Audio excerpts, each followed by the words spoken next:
Hi, it's Dina Rich from Keller Williams Realty on South Padre Island, here to answer some frequently asked questions about closing day. This information is from the Real Estate Buyers Agent Council, a subsidiary of the National Association of Realtors.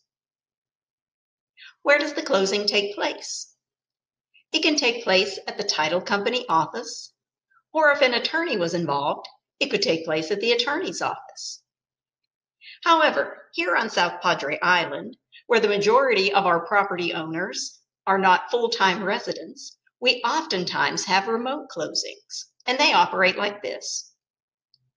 The title company will FedEx the closing documents to the buyer or seller, or they may choose to email the documents and the buyer or seller can print them out.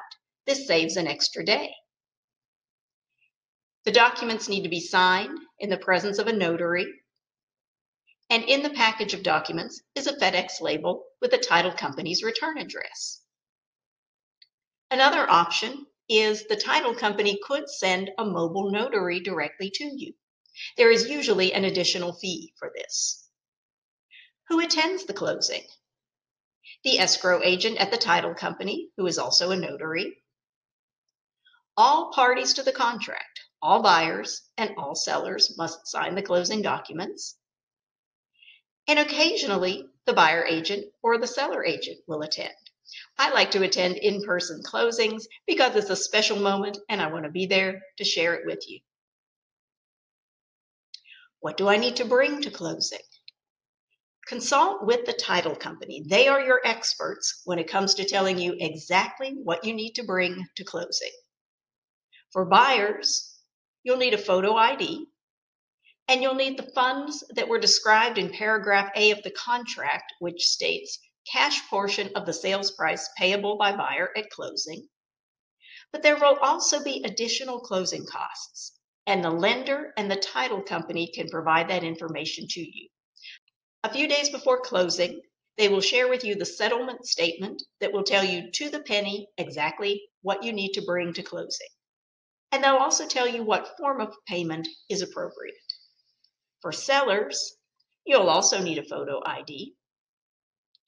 Sellers, even if you have closing costs involved in this transaction, those closing costs are usually subtracted directly from your proceeds and distributed by the title company to the appropriate parties.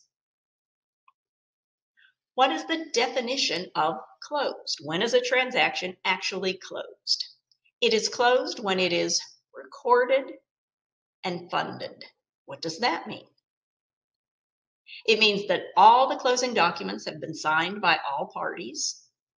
The deed has been filed with the county.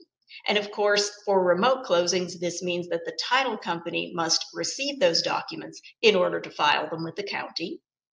And the funds have been transferred. Possession. Buyers want to know, when do I get the keys? And sellers want to know, when do I receive the proceeds from the sale? Possession and the receiving of funds do not always happen on the same day of the closing. There may be a little delay, usually by just a day. For an in-person closing, it depends on the time of day. If the buyers and sellers aren't signing until 2 or 3 p.m., it may be too late for the title company to record the deed with the county that day. They'll do it first thing the next day. For remote closings, the documents need to be received by the title company, and that is just about impossible to have happen on the same day as the closing. I usually avoid Friday closings. That way the buyers and the sellers do not have to wait until Monday. I'll see you at the closing table.